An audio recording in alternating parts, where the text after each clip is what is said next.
Buongiorno e bentornati con l'informazione in diretta di Telefriuli con il nostro TG delle 12:30. Il vicepresidente della Regione Riccardo Riccardi ha espresso oggi preoccupazione per il rallentamento della campagna vaccinale in Friuli Venezia Giulia.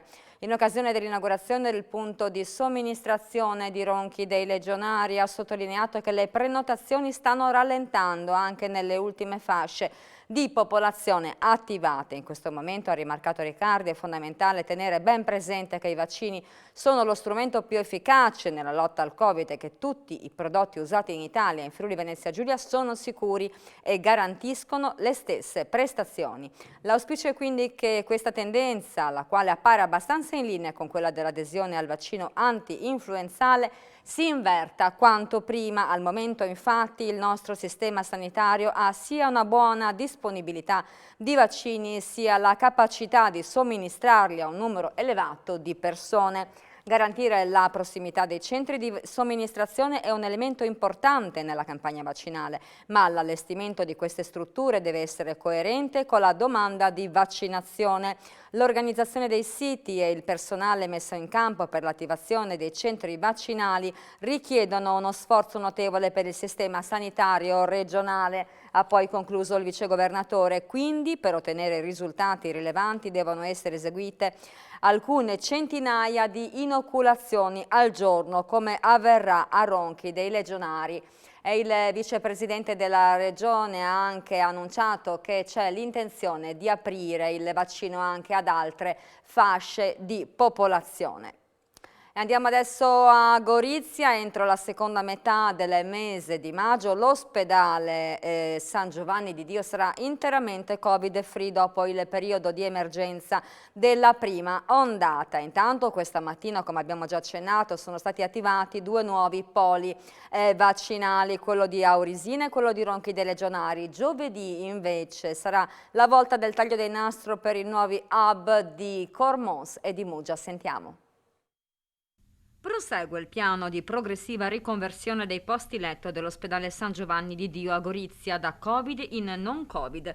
Sono state eseguite tutte le attività di sanificazione per riaprire in sicurezza da oggi 15 posti di medicina per pazienti non Covid. Sempre nella giornata di oggi inoltre sarà sanificata e messa a norma tutta l'area della terapia intensiva e semi-intensiva Covid per la riapertura nella giornata di domani di reparti non Covid. Seguiranno quindi venerdì la riapertura dell'urologia e il ritorno a Gorizia dell'attività chirurgica in urgenza nel fine settimana. Anche l'attività chirurgica in lezione riprenderà progressivamente da lunedì prossimo. In base all'andamento epidemiologico seguiranno altre attività di riconversione dei reparti per arrivare indicativamente nella seconda metà del mese di maggio ad avere l'ospedale di Gorizia interamente Covid-free. Continua poi l'apertura dei nuovi hub vaccinali in Friuli Venezia Giulia. Questa mattina taglio del nastro dell'hub di Auresina nella sede extraospedaliera della palestra comunale USAI. E sempre stamattina è stata inaugurata a Ronchi dei Legionari la nuova sede, sempre extraospedaliera, per la somministrazione dell'antidoto in via Fratelli Cervi. Giovedì alle 15 a Cormons sarà aperto il nuovo hub vaccinale nell'area del poliambulatorio e nella stessa giornata infine si inaugura a Muggia la nuova sede extraospedaliera per la somministrazione dei vaccini nella palestra Pacco di via D'Annunzio. E voltiamo pagina, parliamo di sport. Partirà sabato da Torino il Giro d'Italia 2021. 104esima edizione che sbarcherà sabato 22 maggio nella nostra regione. La 3 giorni friulana sarà anticipata da due grandi eventi, uno a Gorizia e uno a Tolmezzo, entrambi in diretta sulle nostre emittenti su Telefriuli. Nel primo, lunedì alle 18 al Teatro Verdi, Gorizia onorerà i suoi campioni del calcio con ospiti Dino Zoff e Direia, Giorgio Puia, Fabio Cappello e Bruno Pizzul. A Tolmezzo invece venerdì 21 maggio super ospite sarà Gilberto Simoni, unico vincitore sullo zonzo Zoncolan da entrambi i versanti, quello di Sutro e quello di Ovaro. Il giorno successivo comincerà la 3 giorni friulana con l'arrivo sullo Zoncolan al termine della tappa partita da Cittadella con il transito dei ciclisti da Caneva, Meduno e Tramonti, il passaggio sul Monte Reste e poi la salita finale del Kaiser sul versante di Sutrio. Domenica invece una tappa molto rapida da Grado a Gorizia con sconfinamento in Slovenia con un circuito tra Collio e Bërda. Lunedì la Corsa Rosa lascerà il Friuli Venezia Giulia partendo da Sacile in direzione Cortina d'Ampezzo per l'inizio della settimana dolomitica che deciderà il giro. 4 i ciclisti friulani che concorreranno all'inseguimento della maglia rosa: Alessandro De Marchi e Davide Cimolai, Matteo Fabbro e Davide Venchiaruti. In più ci sarà anche Franco Pellizzotti, ex corridore sulle spalle diverse vittorie di tappa del Giro, ora direttore sportivo. E passiamo adesso alla cronaca. 2 cittadini austriaci sono stati trovati in possesso di sostanze stupefacenti durante i controlli su strada eseguiti dai carabinieri di Tarvisio in ingresso sul territorio nazionale. Sentiamo. Un cittadino austriaco di 35 anni è stato denunciato alla Procura di Udine e dovrà rispondere penalmente per il reato di detenzione di sostanze stupefacenti. Nel pomeriggio di ieri è stato fermato dai carabinieri della compagnia di Tarvisio durante un controllo alla circolazione stradale all'uscita della A23 a San Leopoldo di Pontebba. A seguito di una perquisizione eseguita sulla sua Skoda Fabia, vettura con targa austriaca, sono stati rinvenuti più di 28 grammi di hashish, stupefacente che l'austriaca ha detto di aver acquistato in Spagna, luogo dal quale stava tornando. Lo scorso fine settimana, inoltre, una pattuglia della radiomobile aveva sorpreso un uomo di 40 anni, originario di Villach, in possesso di 4,5 grammi di marijuana. Anche in quella circostanza lo stupefacente, trovato a seguito di una perquisizione personale, era stato sequestrato. Il quarantenne è stato segnalato amministrativamente alla prefettura di Udine quale assuntore di droghe. E hanno spaventato un'anziana pensionata telefonandole dicendole che suo figlio aveva causato un incidente stradale mortale in cui avevano perso la vita dei bambini. Le hanno chiesto 30.000 euro. Sentiamo cosa è successo. Truffatori all'opera ieri pomeriggio a Trieste.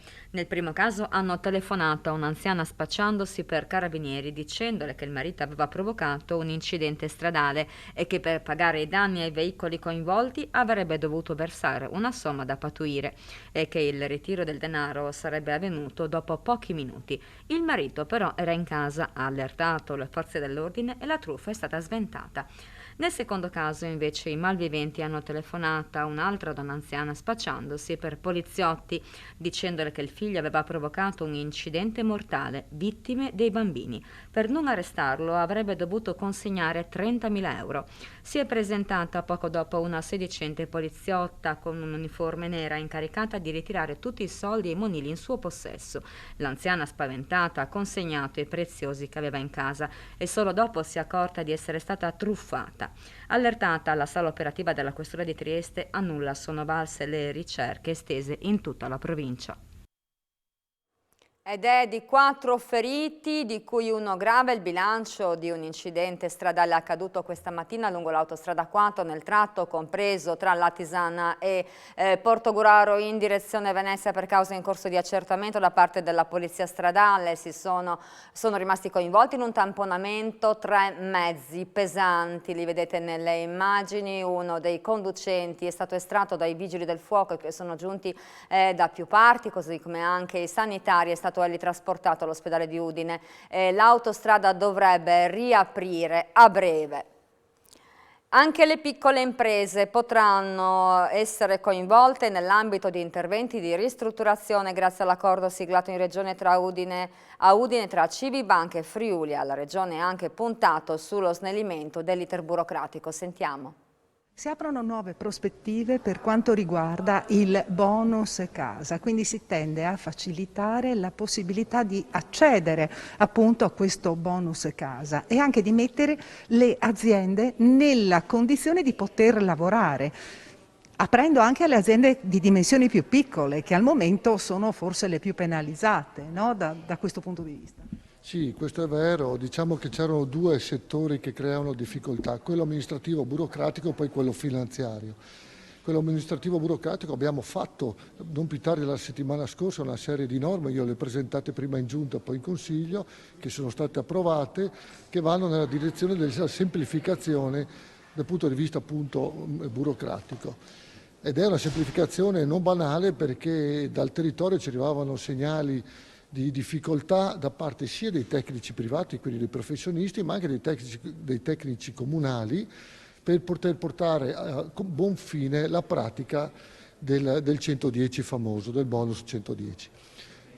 Noi pensiamo, con quanto è stato approvato, di dare assolutamente una risposta al territorio, e adesso con l'accordo di oggi tra Civibank e Friulia si dà anche una risposta finanziaria fondamentale per partire con i lavori, non solo per avere lo sconto in fattura, ma proprio per le aziende, in questo caso medie, forse anche piccole, per cominciare i lavori, quindi avere un'anticipazione sui lavori, quindi sul costo delle materie prime, sulla fornitura, e quindi si chiude un cerchio che aveva qualche difficoltà prima di essere appunto completato. Ecco, perché proprio una delle problematiche era quella della carenza di liquidi per acquistare le materie prime che servono per poi portare a termine, per poter cominciare un cantiere. Ormai era una delle problematiche, diciamo quella burocratica aveva la sua difficoltà iniziale, tempi relativamente lunghi. Poi c'era l'impresa che doveva acquistare materiale, che tra l'altro poi in questo periodo è anche aumentato di costi non indifferentemente, il legno e ferro,